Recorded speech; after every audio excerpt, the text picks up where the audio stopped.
Donald Trump के मुलाकात के हवाले से कि पाकिस्तान तहरीक इंसाफ के एक रहनुमा ये क्लेम कर रहे हैं, ये ज़हन में रखिएगा, there is no reported news in the media, लेकिन ये रहनुमा है आतिफ खान साहब जो ख़ुद अमेरिका में होते हैं।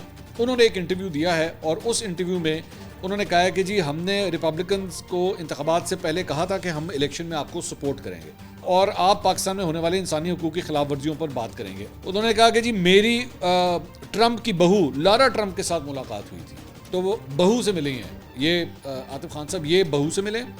उसके बाद उन्होंने कहा लारा ट्रंप के अलावा सदर ट्रंप के साथ 2 मुलाकातें हो चुकी हैं, डोनाल्ड ट्रंप के साथ 2 मुलाकातें हो चुकी हैं। अब ये मेरा ख्याल इन्होंने एग्जैक्ट टाइम नहीं बताया, डेट नहीं बताई, लेकिन मोस्ट प्रॉब्ली ये इलेक्शन से पहले की बात हो रही है।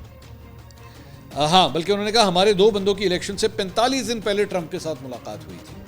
ट्रंप ने कहा कि अगर दोबारा जीत गया तो इमरान खान के खिलाफ जुल्म पर आवाज़ उठाऊंगा।